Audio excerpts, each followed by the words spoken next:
And my organization has litigated the functional index cuts before, so there's no chance of us letting this new proposal go by unchallenged at some level. So we have time for a couple of more questions, and the lady in the middle.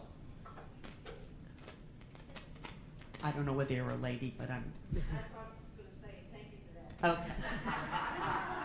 At least I'm a woman, I know, and I hope I'm a lady.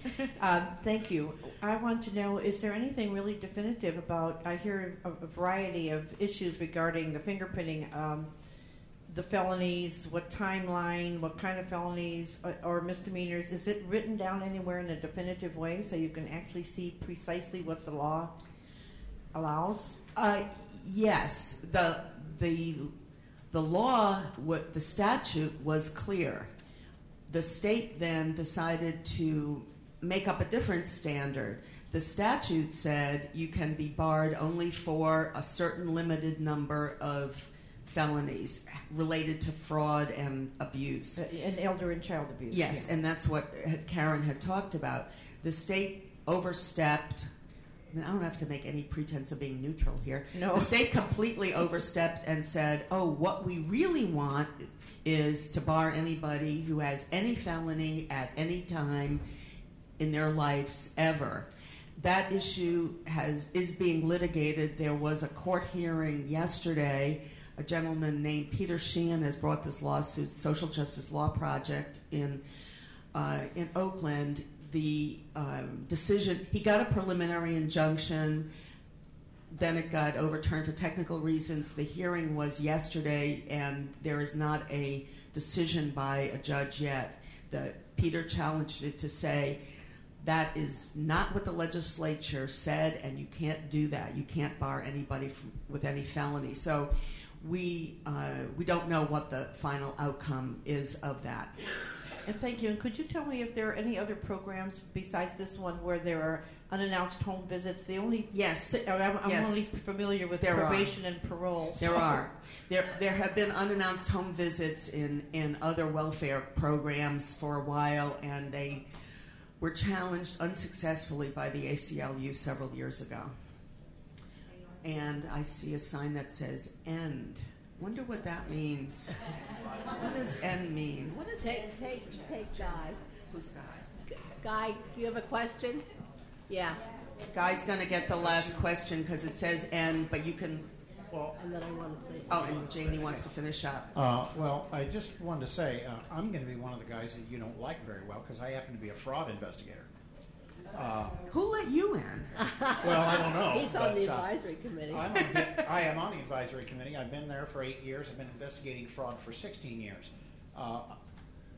Unannounced home visits, we do that in welfare fraud all the time, which is what I specialize in, and it's effective. Recently, there's all this stuff going on about fraud, and I really feel kind of vilified here that we're the big bad gun toters, and I do happen to be one of those guys. I happen to have a gun, I have handcuffs, and I arrest crooks.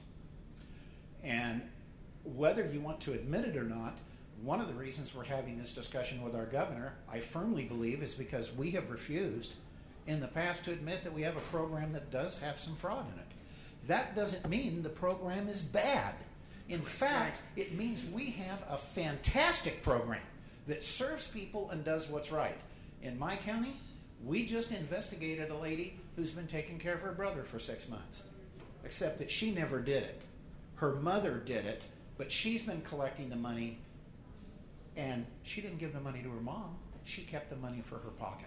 Well, you know what? That's going to be the case that the newspaper picks up. Mm-hmm. And that's going to be the case that gives Arnold Schwarzenegger the ability to stand up in front of the press and say, I want to cut your program because it's full of fraud. As far as, has there been fraud studies and how much fraud exists here? No one knows.